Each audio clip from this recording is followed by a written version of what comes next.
When they sent a flyer out the other day. Good morning. My name is right underneath it. Welcome to our first grand rounds in the CTR building. So it's kind of an unusual format. We'll see how it goes. I'm very happy to introduce our Pedigo lecture.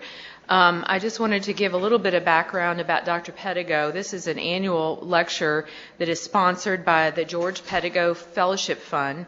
And this was established in 1988 by Louisvillians Mr. and Mrs. Robert Hooke. And the first annual lecture was actually held in 1988. And Dr. Pedigo chose his friend, Dr. Edward Hooke, as the visiting professor to present the first of the annual lectures. So the background behind this is Dr. Pedigo is a native of Glasgow, Kentucky, and received his MD from University of Louisville in 1938. And he joined the faculty at U of L in 1946, following his training in internal medicine. And he was also, as many people of that generation, in the service with the Army Medical Corps. He was a former governor of the American College of Physicians and a life member of the U of L Board of Overseers. And he was promoted to Emeritus Professor of Medicine in March of 1981. And Dr. Pedigo received Kentucky's first laureate award for the ACP and was made a master of the ACP in 1991. He passed away in July 23rd, 1999, and he's remembered as an avid supporter of the Department of Medicine and an outstanding physician and academician. Mr. and Mrs. Hooke, who supported this lectureship, had benefited from Dr. Pedigo's care, and so we're very appreciative to be able to continue the history of some of our predecessors on our campus. So having introduced this, I would also like to introduce our speaker this morning. I'm very happy to be able to present our speaker. Dr. Mark Pfeifer is known on our campus for his numerous leadership roles, so I wanted to also share a little bit about his background that you might not know. He graduated from the University of Kentucky, which we will not hold against him, with a degree in biology and completed his medical school training at the University of Louisville. And following his residency and chief residency at Emory University, he returned to U of L, where he quickly became a leader on our campus. He began his career as an associate program director for the training program and became director of the ambulatory internal medicine clinic, the vice chair of clinical affairs for the Department of Internal Medicine, the chief of staff of the U of L Hospital, the vice dean of clinical affairs for the university, the CMO of U of L Hospital, the interim dean of the School of Medicine, and is now the chief medical officer and senior vice president of University Hospital. And to say the least, he knows the inner workings of both the university as well as the hospital very well. In addition to his leadership roles, Mark has also developed a national reputation for research in palliative medicine and is currently the PI for an NIH-sponsored grant studying the development of interdisciplinary oncology palliative care curriculum, which has allowed each of our medical students to have a structured experience in palliative care. And I think you all should know that this is very unique across the United States. Mark serves as an NIH study section and is on numerous committees both at the university as well as in our community. In addition to all that, he's very active in attending on wards and is currently the ward attending for one of our resident teams at the University of Louisville Hospital. It's obvious that his contributions to the university have been remarkable, and I'm very pleased to be able to introduce him this morning. He will be presenting our George Pedigo lecture. Mark.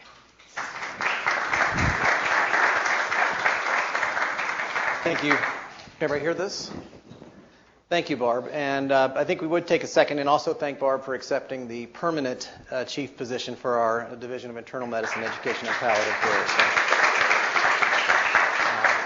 So, we are in good hands. I'm now in my 8th year as the V.V. Cooke Endowed Chair. And the Cooke, for those who have been in Louisville a long time, people remember V.V. Cooke as a car dealership. And the son-in-law was Bob Hooke of Bob Hooke Chevrolet. And those are the families that, in fact, endowed the earliest endowed chair at the University of Louisville, which this department holds, and I've had the privilege of holding for the last 8 years. And it was the daughter, June Hooke, that, in fact, had the close relationship with Dr. Pedigo. And many of us got to know Dr. Pedigo. He was a kind, brilliant, gentleman. And some of today's talk actually about the patient-physician conversations that were challenging, I think Dr. Pedigo probably was a great role model for us. You should have a clicker. If you are not a clinician, I still invite you to opine on some questions and where you're there. If you don't know the answer, I want to remind everyone that these are anonymous. So you need not really worry. Here's the first case. You're on call when a 38-year-old male who is a patient of your partner calls you on Saturday afternoon. He describes 4 days of facial pressure and dull pain, nasal congestion, and some lack of sleep, and his temperature is 100.8. He states, "I never get better without antibiotics." He has no known drug allergies. So grab your clicker. And which of the following would you now suggest on this Saturday afternoon? An urgent care center, decongestants, fluids, nasal saline, and acetaminophen, or those plus levofloxacin, those plus azithromycin, the famous Z-Pak, or those plus amoxicillin clavulanate?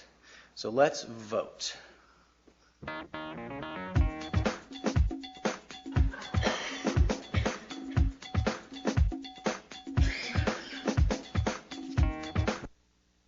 Okay, well, everybody saw the title of the talk.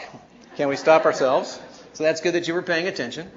A few of you did want him to go to an urgent care center, but very few of you wanted him to have an antibiotic. And let's talk about why B is in fact the correct answer. There are about 1 billion colds a year in the United States.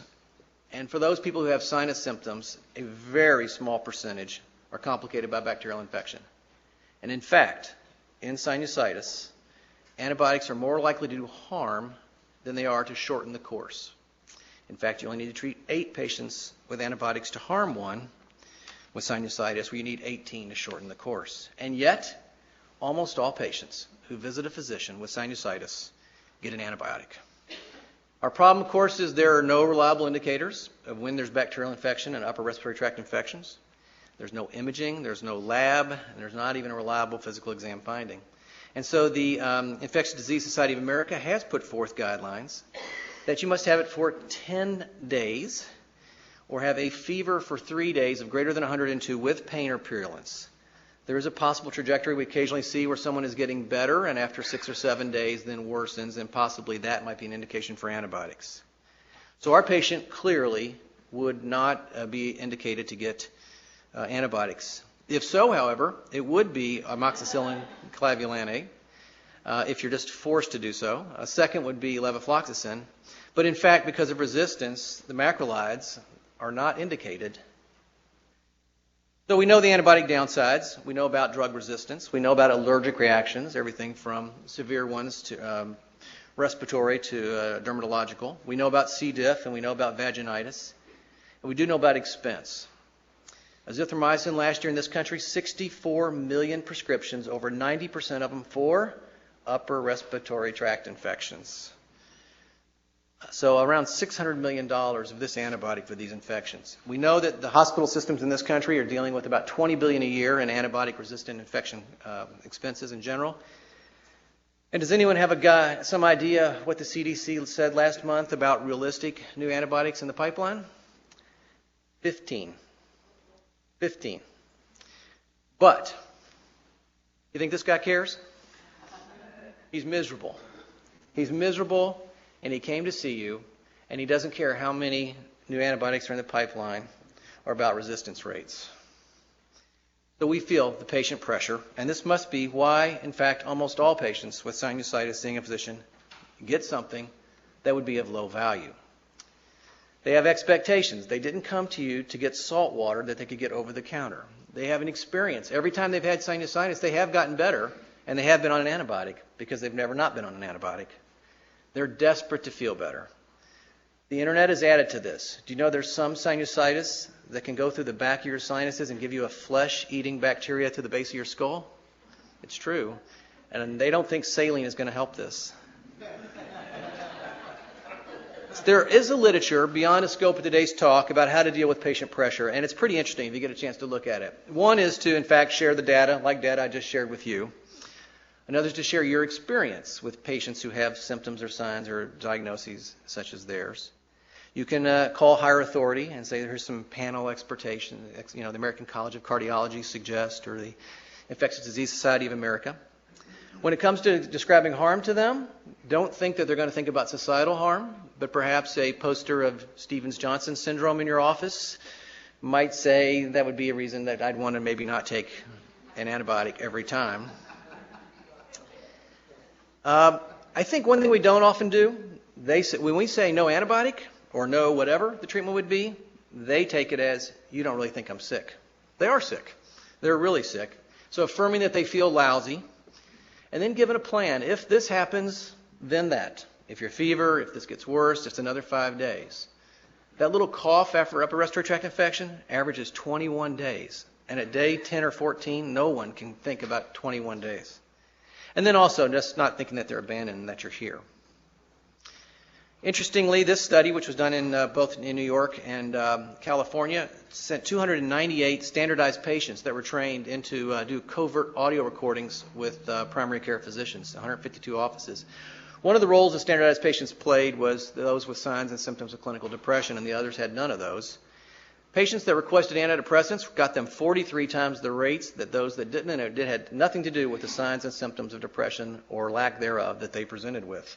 We feel the pressure, and we do treatments. And so today I'm going to do some categorization of common low-value treatments, and we'll start with what I'll call type 1, which is a low-value treatment, which we have a hard time stopping. Now, let's vote again. In the last year, have you seen a low-value treatment ordered?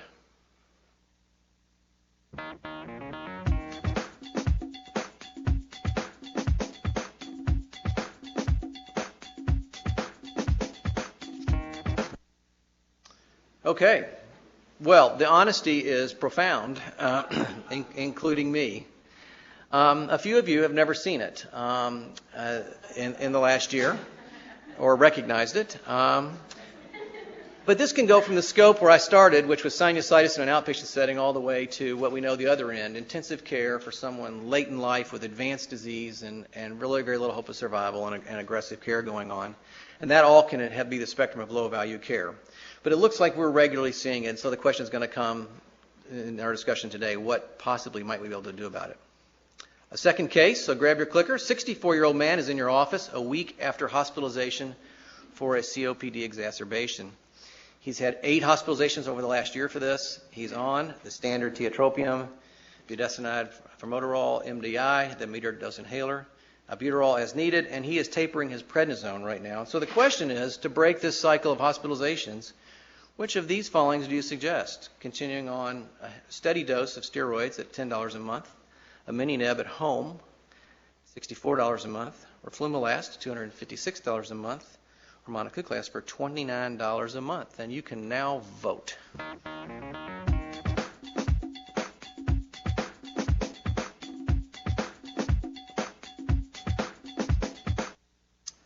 Okay, well, you rose to the bait, and I thank you for that. The correct answer is C. That's right, the correct answer is C. Yeah. The others have some role. Mini nebulizers at home, if the metered dose inhaler is given, which most of us answered, if it's given correctly, there's no advantage over a mini neb over an inhaler, if done with a spacer and done educationally. Probably that was a choice because the other ones looked less appealing, I'm guessing. We know the consequences of chronic steroid therapy. And monocloclast, which is used in pulmonary disease, is largely for asthma and exercise-induced asthma, and there's no indication for prevention of COPD exacerbations. So why is C the correct answer in a talk about limiting care? Roflumilast is, in fact, a drug that we don't use very much of. It is a PDE4, phosphodiesterase inhibitor 4. It's oral. It's once daily. It's got a pretty tolerable side effect profile, and it works. Now, thousands of patients, several meta-analysis, this drug reduces by about 1 in 5 readmissions or ER visits for people with COPD exacerbations, as in the patient I described. But it is very, very expensive.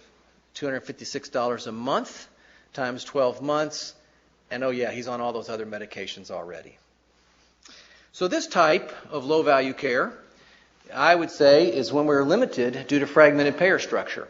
Someone is paying for his hospitalization, but that same piece of the system is not paying for $256 of roflumilast. When we do that, then we go to low-value treatments, such as home mini nebulizers, because we really don't have anything else. And that treatment, in fact, won't probably, in any study, prevent or decrease his readmissions to the hospital. We're going to talk about choosing wisely a little bit in the movement today, and I think maybe before we get to it, I want to set the stage with a few givens that we're going to have to assume. And if we have any debate about these, we'll take them outside of this talk. But these are the facts. We have the highest per capita spending in the world for healthcare, and we rank 17th by most measures, and that's 2 behind Portugal. There's a wide geographic variation of medical utilization. We, as taxpayers, pay for Medicare to provide care, and in some places in this country, that expense for a Medicare recipient, and we're internists, we know the 65 and above crowd, is about $13,000 a year. In other places, it's $6,000 a year, and we really can't explain that variation. But we do know that one of the greatest determinants for many procedures is the number of proceduralists. And in fact, we've had a little checking in healthcare growth, but it looks like in 2014, it's the highest in 34 years in the first quarter of this year. Now, the risk of healthcare expenditure is being pushed down from the big three. That is the government, that are large corporations that self-insure, and that is the insurance companies, are being pushed down closer to us, with accountable care organizations developing and looming for all of us to be a part of, which says we will pay you X amount for that patient. Good luck managing those expenses. No matter what party you belong to politically, the decision is clear. Everyone says we're spending enough. There's not going to be a revenue increase.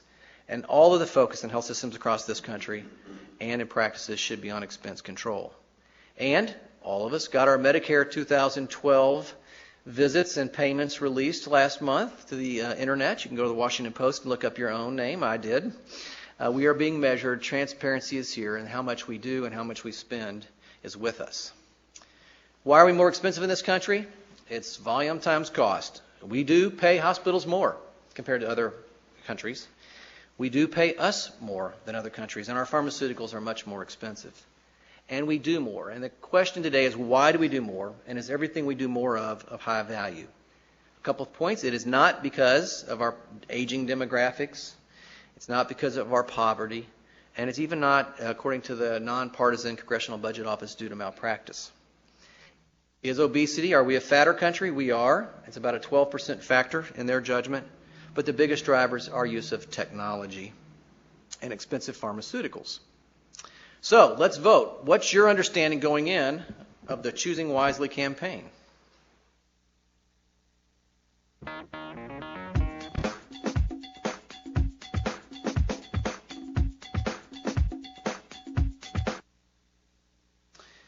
Well, the honesty continues this morning, and I appreciate that. It makes me feel like there's a reason that maybe I did choose this topic for today. The Choosing Wisely campaign simply asks this question: are there 5 things that each of us in all of our specialties should maybe question? Should we, patients and physicians, question 5 things? It was started proudly, we might say, by the American Board of Internal Medicine Foundation 2 years ago. Its birthday was last month. It is physician-driven. It is patient-focused. And now close to 50 societies have made over 300 recommendations of things we can think about limiting or not doing. Importantly, recognizing the role of patients in these conversations and their driver, as we've already pointed out today, Consumer Reports is now part of this network, and they provide patient-friendly information generated from our specialty lists. Choosing Wisely campaign is not there to establish insurance coverage or hospital policies, but we'll see. And it is a strategy of conversation promotion which still pretty much honors the physician-patient relationship in this decision-making. And thus, as opposed to other attempts to reduce expenses, has thus far avoided the emotional issues about rationing health care or withholding care. Earlier this year, the Robert Wood Johnson Foundation surveyed 600 of our colleagues across the country about this, and about 3/4 of us think that unnecessary testing and treatment is a serious problem. The same number thought that an average physician ordered an unnecessary test or treatment at least once a week. It seems like you all agree with that as well. 53% of these own physicians admitted doing unnecessary testing that they thought was unnecessary when a patient insisted. And when asked who's in the best position to stop this, in fact, it was physicians that chose physicians. And a far distant second was the 15%, as none of us wanted to choose to have government deciding which antibiotic we might choose. The idea that physicians are going to help cost control is really ridiculous given our background and our training until you consider the alternatives. Here's our physician culture. We live in it every day. Never miss anything, no stone unturned. On call today, the resident has to present to us this morning. Don't get caught without the test or the lab value. And in fact, variation in our practice is not only present and accepted, but it is indeed honored. It is the individualist artist practicing the art of medicine. We do not give the equal poor esteem for our colleagues who order things that are of low value as we do when we chastise each other for not doing something and missing something. In a way, a physician is thrown a symptom or a sign. It's up in the air, and we sort of swat it down. And so we have that a symptom or a sign equals either a test or a treatment. We are doers, and it is deep in our culture that we do things. We don't just stand there. We love technology. We're not so big on economics. We really don't own the expense. That's for other people that are bigger than doing other things than us. And we have really not ever practiced telling people that something is not needed. So, whether that sounds very discouraging, I want to give you a few examples in the last 2 years of some successes here, and these are all physician-driven. The hospital system, physician-led in both Washington State and Illinois, have reduced their blood transfusions by 50% and 44% respectively, breaking the myths and habits. Can someone tell me when we decided that blood transfusions were only in even numbers? It's 2, 4, 6, 8. When did 1 or 3 become a bad number for a blood transfusion? It's simply a myth. The idea was blood was dangerous. If you're going to give 1, you should give 2. Well, then 2 became 4, but you never give 3. It turns out in open heart surgery, it's really okay to give 1 unit of blood. And in fact, blood is harmful, blood is expensive, and it's often not needed. A large oncology group of physicians in California, $2 million a year, by reducing their variation, according to the American Society of Clinical Oncology guidelines, for using white cell stimulating factors in breast cancer to avoid neutropenic fever. This is simply variation reduction within one practice. $2 million a year, and in their second year, which was last year, another $2 million. So $4 million over 2 years, variation reduction. And don't think it's for people that just have high levels of training and practice. At the University of California, San Francisco, the neurosurgery residents reduced routine chemistries by a third, and the urology residents there chose CBCs and reduced them also by about the same amount. Frontline engagement and breaking our habits of why do we have that daily lab or that daily chest x-ray. So grab your clicker. We have a third case. So a 45-year-old woman's referred to you by her GYN preoperatively for a cardiac murmur.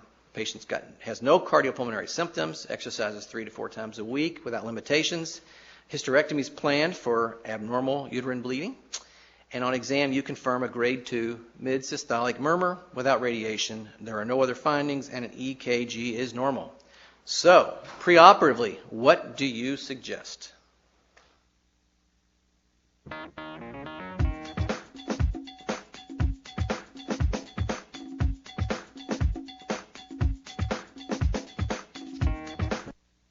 For any non-clinicians in the crowd, I should have explained that CXR is chest x-ray and echo is echocardiogram. And in fact, no further testing, although a few of you would like to have an echo for a murmur. And I'd like to say to the 73% of you, you're really going to send her to the OR with a murmur and have no idea what's going on in her heart? Yeah, you are. Okay. Because you've read these guidelines from the American College of Cardiology and the American Heart Association, and they've said, in asymptomatic patients, there's a class 3 group. And in fact, in that group, there is no evidence or there's general agreement that echo is not useful in asymptomatic patients with grade 2 mid-systolic murmurs. In addition, in the Choosing Wisely submissions by the American Society of Echocardiography, yes, they have gotten down to the sub-societies. 2 additional Choosing Wisely recommendations. Don't order follow-up serial echocardiograms for surveillance of trace valvular regurgitation, and don't repeat echocardiograms in stable and asymptomatic patients with a murmur click after a previous study was shown to be normal. So, a third type of low-value healthcare that we provide, low-value diagnostics. Do you really believe that 3/4 of physicians would not get an echo on this murmur before she goes to the surgery? The odds are about 90+% of these patients would get an echocardiogram. Fourth case, 44-year-old male to the emergency room with 3 days of sudden onset abdominal pain.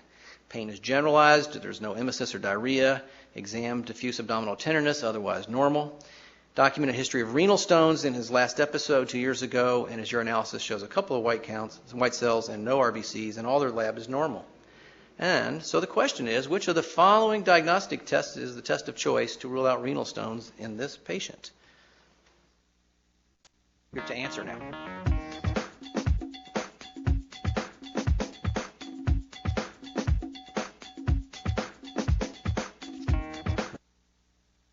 Well, there's some variation for you. In fact, we have our chairman of radiology here. Greg, I hope you agree with the crowd that D is the right answer. It's controversial.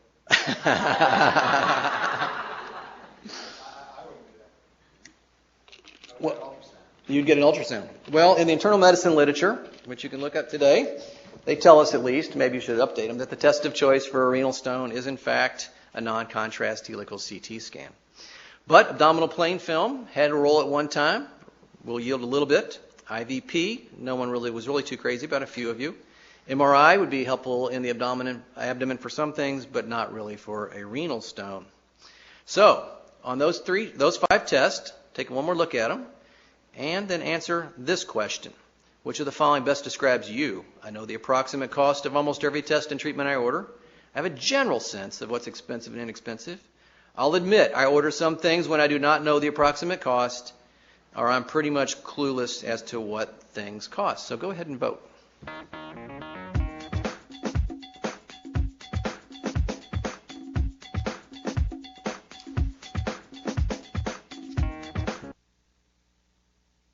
Okay, well, a big variation. We didn't separate it from medical student to faculty and to see if people really understood, but I bet if we did, we'd still have people who were across all these boundaries. Some people do feel like they know the cost of every test, and many people have a general sense. So let's try it. What's the general cost, not the charge, but the cost of a patient of a CT scan?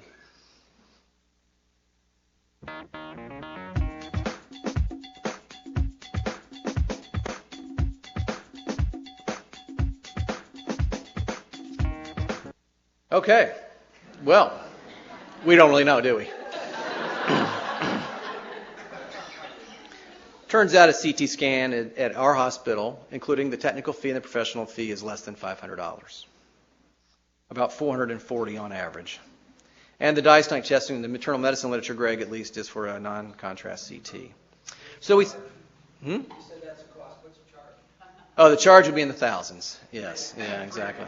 Yeah, it runs, somewhere between 3 to 8 times, and of course it all complicates the insurance plan. But the average payment, which would be the cost, would be less than $500. And almost no one pays charges. So we saw this guy last summer, and in fact we saw him on June 8th in the outpatient setting, and we got the CT of the abdomen and pelvis, and it was negative, and then he still had abdominal pain, and 2 weeks later we saw him again, and we did another CT of the abdomen, and then again on July 3rd, and frankly he was admitted to one of our internal medicine services on July the 8th for intractable abdominal pain, and we got another CT of the abdomen and pelvis. Discharged him with a non-clear diagnosis on the 16th of July and again on the 31st of July, and finally on September the 20th he got CTs of the abdomen and pelvis, and they were all insignificant. And finally one of our radiologists called and said, "What in the hell are you all doing?" CT is the wrong answer today, right? Yes. So another type of low-value healthcare is when we pick the right diagnostic test, but we do it redundantly or we do it excessively. And in fact, this is a recent data for CTs and MRIs in the state of Kentucky in the last 5 years. You can see profound growth. Now, I'm going to say very clearly, this growth doesn't mean they're wrong. It might be, in fact, that this is helping us practice good medicine. But in fact, they are prevalent. They are easy. They're easily to access now. They're everywhere. And in fact, the question would be really not blaming CTs and MRIs, but how, in fact, do we eliminate the low-value ones? There is this issue of harm. And in fact, 8 of the societies in Choosing Wisely mention CT scans because of radiation exposure and some for cost. The American College of Surgeons' second recommendation, avoid CT whole body scans for single system trauma. This is the famous MAN scan. This would be that a motor vehicle accident does not equal a MAN scan, which is essentially 4 CT scans. Likewise, the American Academy of Pediatrics has 3 Choosing Wisely recommendations regarding CTs: minor head trauma, single febrile seizure, and abdominal pain. I don't know about you all, but if it's my child or my grandchild and they have a seizure, I think I'm going to want a CT scan. And yet, the American Academy of Pediatrics says it is not indicated for a single febrile seizure. So we like CT scans here when we're benchmarked against our peers and other trauma centers of our size and spectrum. In fact, we rank third. And the question is, do we want to rank 17th or 18th? And the answer would be clearly no. We may be doing way too few CT scans. And the question is, are we doing the right amount? Are we doing too many? And if we are, how do we eliminate those? So I took this data to about 60 physicians in our system, all faculty. And I'd like you to guess which, I heard all 5 of these responses back. And I'd like you to guess which response I heard the most. Regardless of your data, our patients are still sicker. Yes, we order too many, but it's not me. We had a case last year where, it's always a spleen rupture that it was picked up. If we had an integrated electronic health record, this wouldn't have happened. It's been 6 months since I ordered a CT scan that was not indicated just for fun. Yes, I did hear that one back. So which of those do you think I heard? I guess you already, it looks like somehow you already answered. I'm not sure what happened to the polling there. In fact, the answer was B. Yes, we order too many. There's a general sense among our faculty we have too many CT scans. But in fact, it's usually not us. It's generally in the system. We have 2 physician perspectives when brought to this data. We acknowledge we do too much sometimes, that we acknowledge we do low-value care, and we give these reasons. It's the systems, it's the other physicians, I'm covering myself, liabilities, morning report, conference. We're busier and it's easier. I've actually heard that. It's easier to click the mouse and order a test than it is to go back through medical records or to think about things and other tests. And there's a patient expectation that if you come to see us, we're going to do these things. And then hopefully, I think gratefully, I would say, a minority of response is just go away. If I ordered it, obviously it was needed, or I wouldn't have ordered it. You have no idea what I do. And then what you can hear a lot of, again, in just a subset, I'll tell you the problems with healthcare, and it's not this. So let's keep some perspective about CTs before we leave this subject, which is, yes, a CT scan is about 100 times a chest X-ray, but living in Louisville, Kentucky, you get about 1/3 of a CT scan of natural radiation from the atmosphere and from that radon in your basement every year. And if you move to Colorado or New Mexico, you'll get to 4.5. You'll get about half of a CT scan a year. So are they a radiation exposure and is it real? They are. But the fact is, can you ever imagine not doing CT scans? The vast majority of great value and critical to our practice. The cost is actually moderate, as we've discussed. The radiation exposure is real, but modest. And yet, what are the strategies we can do to reduce low-value CTs, not the critical ones we need?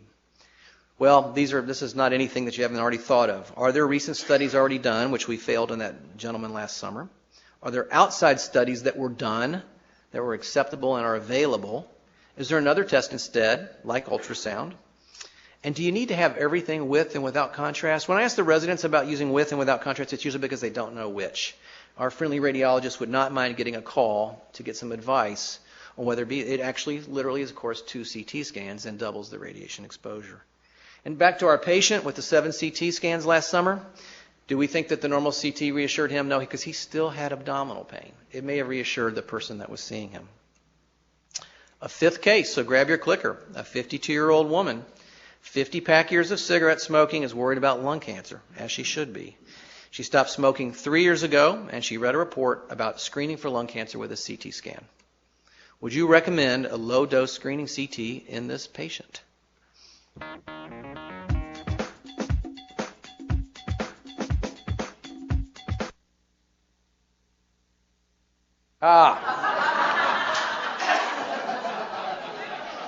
What are the odds of that happening?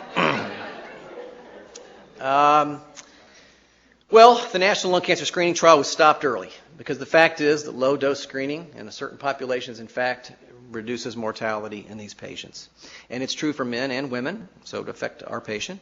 Smokers and ex-smokers, yes, so it would affect her. 55 to 74. The low-dose CT, and Greg, correct me if I'm right, but it's a lower dose, about 1/5 of a normal CT scan, and done less than a minute. Some people say less than 30 seconds, actually, that you can actually be on the table. But in her case, she's 52. Another type of low-value healthcare, then, is guideline creep. We study something, we confirm it, it's a treatment or a test, and then we start, because we become comfortable with it, we start applying it outside of the original study boundaries. And we all can think of examples where that's the case. I like that drug, it works, and then we start applying it. At what age do we do mammograms? At what age do we do certain treatments? And so this creep outside the original literature is another place we might provide low-value health care. I'll give it to you that if she's 54 and the guideline says 55 and above, it's kind of hard to say, I'll have to wait for your next birthday to get a low CT scan. But then does that go to 53 and 52, and where do we stop? Our last case of the day. 55-year-old male request, and you knew we were going to get to this, prostate cancer screening. His father-in-law and his brother-in-law have both died in the last 2 years from this. It's on his mind. He's got no symptoms and no family history himself. Physical exam, including a rectal, is negative, and I'd like to know which of these recommendations for PSA testing that you would recommend.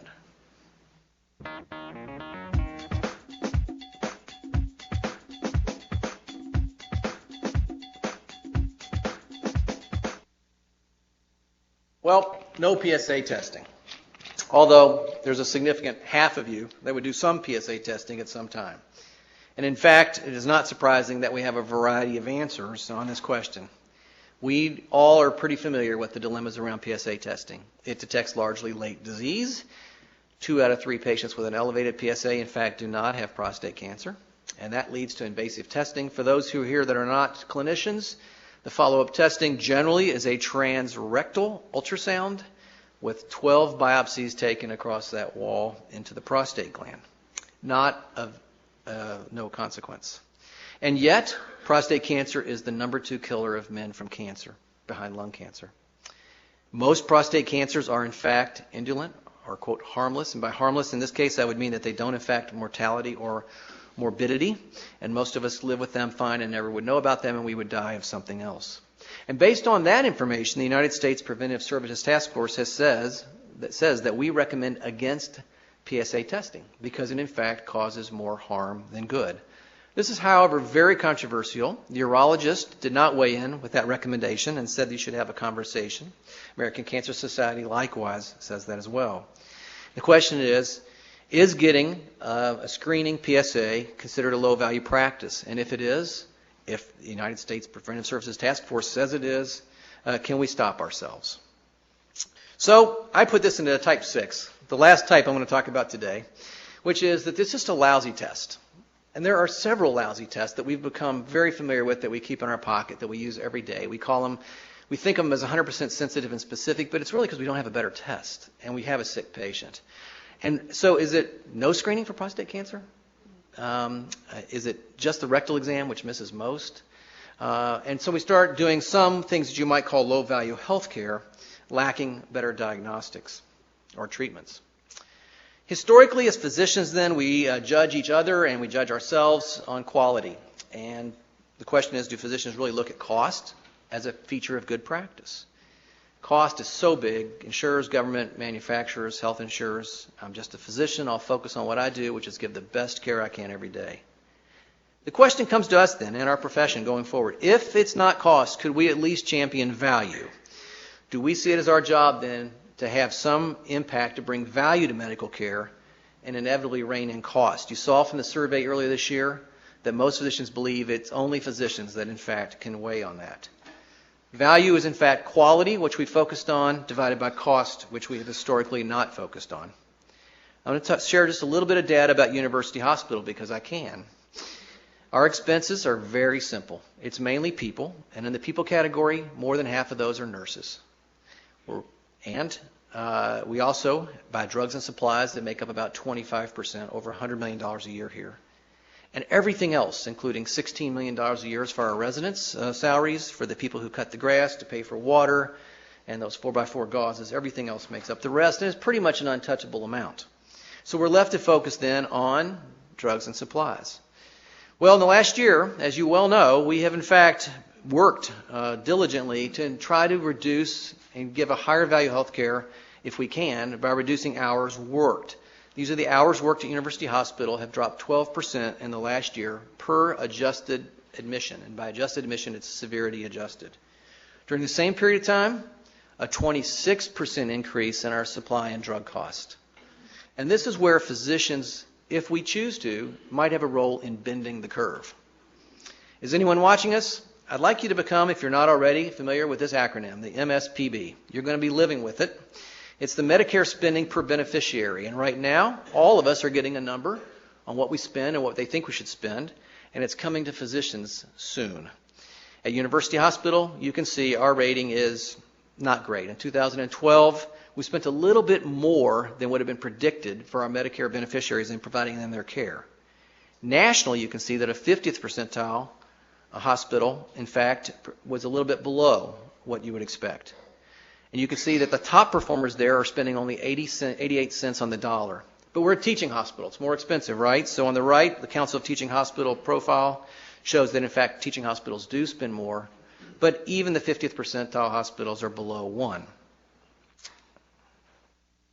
Choosing wisely, then, is, in fact, an effort by physicians to, in fact, reduce some expenses, physician-driven. When you go there, you'll normally click on the blue box that says Lists. I encourage you to do that not right now, but as soon as you leave. Pick some category. Pick dermatology and see what the dermatologists have decided on their list. Pick pediatrics and neurology and palliative care and see what everyone thinks on their list and browse through those. On the right side of the screen is always the consumer reports aspect if you want things to talk to patients about or patients should talk to you about. There is some controversy around this, and I'm just going to name names here. The American Academy of Orthopedic Surgeons put their list together and submitted it after a consensus panel, and they list these things: over-the-counter supplements, that's chondroitin, insoles, splints, and 2 imaging tests. Their number one recommendation: do not perform routine ultrasound for possible DVT after elective hip or knee surgeries. We weren't about to anyway. None of the orthopedic procedures themselves are on the Choosing Wisely campaign list, including the very controversial knee replacement for osteoarthritis. In this country, depending on where you live, you have 7.5 times the chance of other geographic areas of having a knee replacement. ENT, I'm sorry, not a whole lot better. None of their own treatments. Talked about antibiotics and 3 imaging tests. No mention of tubes, no mention of tonsils, no mention of anything of their own treatments. A New England Journal of Medicine editorial then said there's really no value generating a list of things we almost never do, and that costs pennies. And it's also the fact that we often point to others for that reduction. But I do want to give some credit. Our own GI doctors, 3 of its 5 limiting endoscopy. Radiology, pathology, 5 out of 5 limiting their own services. General medicine took out the annual routine physical exam, a stalwart of the practice. American Society of Echocardiography, I mentioned, 5 echoes you can stop or at least question doing. The family physicians got a little excited. They didn't stop at 5. They put together 15 things that they could continue doing. And there's some that I'm going to be honest, I think will challenge us. Here's one that I'm having a hard time with. American College of Emergency Physicians, no antibiotics and no wound culture for soft tissue infections and abscesses after IND. They go on, and this really hurts in red. Antibiotics, no benefit. Even abscesses with MRSA, antibiotics offer no benefit after it's drained. And then no culture. I mean, for an internist to not culture, we might think not treat, but we just love our cultures. Another tough area as we wrap up here is in oncology. This is going to be a tough one. People come with desperate news in their life, around them or their family. And when it's the offering of hope when there's advanced disease. But we all know how expensive and how toxic the treatment for oncology is. And so the oncologists have put forward as their number one campaign in the Choosing Wisely campaign, avoid chemotherapy in patients with solid organ tumors and advanced solid organ tumors and low functional states. We will not give chemo. That is a tough conversation. We can agree as physicians that that's right. But when they show up in your office with a new diagnosis and they're there, a very challenging conversation. And I don't know that Consumer Reports is going to give us the guidelines to help us have that conversation. So can we? Can we stop providing antibiotics for otitis externa and abscesses? Can we prescribe PIN-VK over Z-Paks for pharyngitis? Because actually azithromycin's got about a 6% resistance rate, and PIN-VK is 100% sensitive. Can we push colon cancer screening by any method out to 10 years after a negative colonoscopy? Can we stop getting CT scans for persistent but uncomplicated headaches? And can we stop getting daily CBCs and chemistries? I wanted today to introduce those who are not familiar with the Choosing Wisely campaign to the idea of this initiative and the idea that physicians play a role. For those who already know that, I hope you just wanted to give a little sense of the breadth and the scope of what we're thinking about in this physician-driven campaign. We don't really know what's next. This year, more societies and colleges will, in fact, put their lists out. There'll be continued discussions. I will tell you this.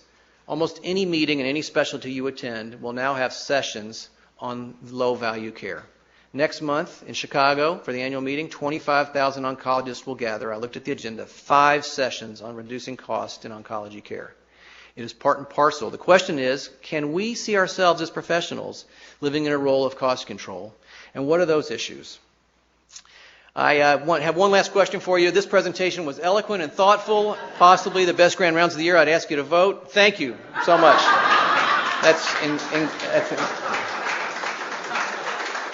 I don't know what to say. I'm humbled. I would say if you got some questions about this, send me an email. The website's choosingwisely.org. And if you just want to read one article about this, New England Journal of Medicine in February of this year, Choosing Wisely, the Politics and Economics of Labeling Low-Value Services. Thank you.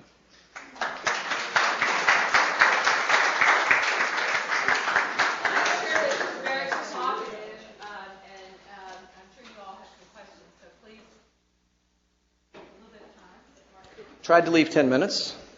Any questions?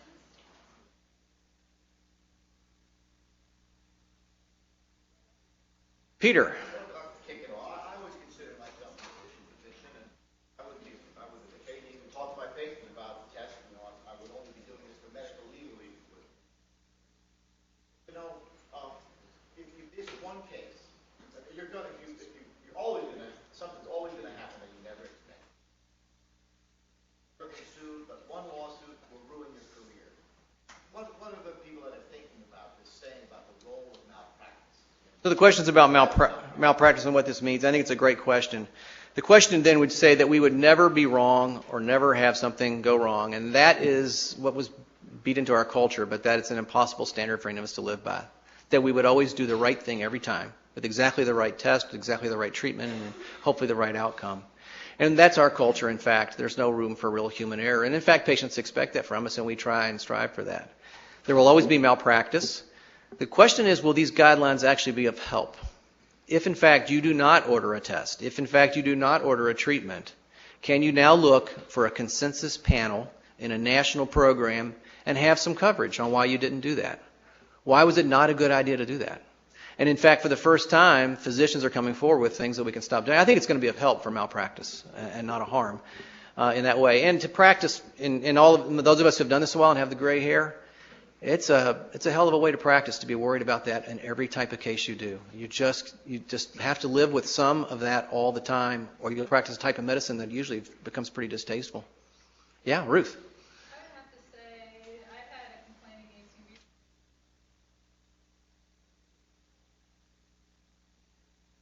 Okay, a great example of choosing wisely is a little bit of a dismissed case. Yeah, Charlene. One of my questions is, in fact, I had a patient just last night admitted to me that they had a CT scan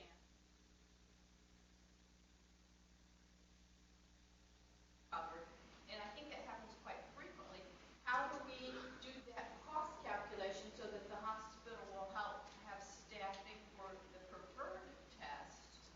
So my patient actually had some harm from the CT scan, lactated and got contrast, and now she can't feed her baby. So, how do we get that cost calculation so we can do higher value tests? Mm-hmm. 7 days a week. Yep, so those who are remote, the question really is around how can we make sure that we have access to a higher value test and don't have to be using what's possibly a less appealing test. Ideally, of course, you'd have all services available at all times. Some are just unrealistic to do so. There's emergency versus non-emergency in those. I think it's a great question. I'm not sure there's a very simple answer. Greg, do you want to comment on that? Is that University Hospital? Oh, absolutely. I have to check with them. I'm 100% covered. Yeah. Well, and that may be that the ordering physicians didn't take that into account. Yeah. And I suspect we didn't consent this woman that we're going to. Takes them in 5 to 6 nights a week for Yeah, so I hear this myth a lot, which is it's carried around that they're not available, and it could be radiology, it could be anything else, procedures. We can get a CT just like that. I think, Yeah. Yeah. so I think that may influence what tests are ordered. I like what you said. You snapped your fingers. We can get a CT just like that, and that is part of this. When we added a CT to the emergency room, to try to alleviate inpatients getting it, guess what we did? We did more CTs. And it's the old thing, when you're holding a hammer, everything starts looking like a nail. And it's just too easy. You can, with one click of a mouse, get a CT scan. And that's a very good point, I think, for limiting low-value care, which is to not fall to the easy path and sometimes to make the extra calls to do the test we think is of more value. Yeah? I was going to just thank you for the talk. It's an open mind with a shared decision.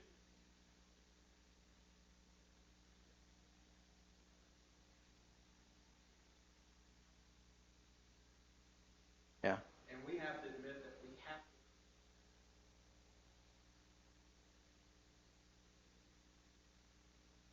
But you have to balance well you don't the test that you think might help. It does. So that's where the shared.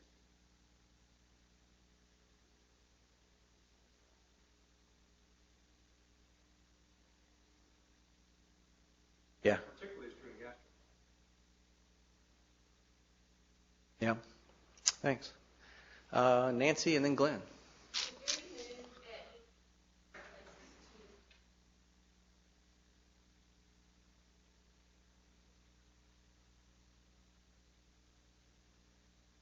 I'm not aware of any on the Choosing Wisely because the lists are just coming out. This started in 12 and another 25 lists came out in 13, and there's another, I think, 10 in the pipeline for 14. So I don't know of anybody that's tried to plug it into their electronic health record. Of course, we do know there are electronic records that, in fact, when you get ready to order, will give you the cost. But that doesn't help you because some things, like roflumilast, is, in fact, the most expensive and still the right choice. So just because it'd be more expensive, it may not mean that it's a low-value test. And so cost alone wouldn't do it. The question is, can you have guidelines that are standard enough in some types that you would, in fact, could put those as a prompt? Yeah, Greg. Cerner has an optional software module that you can add to it. Right. Oncology, and try to order something that's not ideal. It'll try to educate you first. Hide that. It will allow you to order it, but it'll record your name. So Yeah. people who don't follow the guidance. It's a start. Obviously, it's not going to fix the problem. So you could program in, do you really need with and without contrast That's CT? one thing. Or you Okay. can try to order a MR, and you really should be ordering an ultrasound, and it'll try to stop you. Yeah. Interesting. Glenn?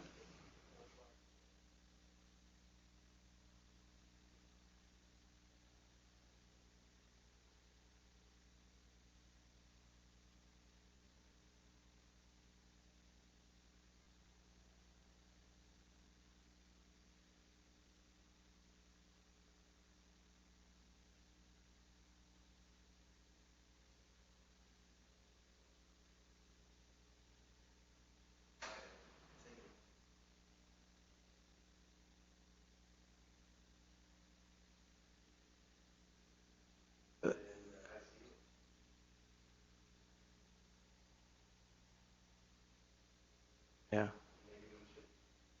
So to repeat the point, the question is for some of those lower cost tests that we just use routinely when we have redundant testing.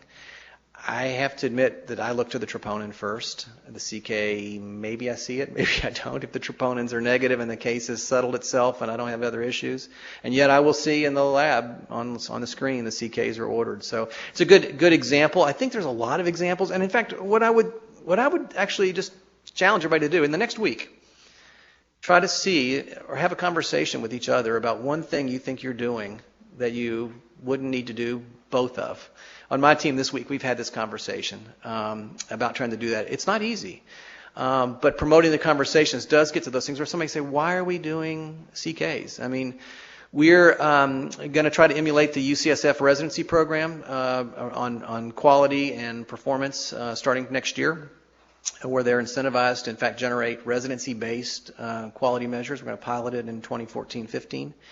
And you can see that, in fact, many of those things, the frontline people actually say, why am I getting all this test back on everybody? So there are D-dimers that I look at and just scratch my head. I have no idea why that D-dimer was ordered and why I have that result.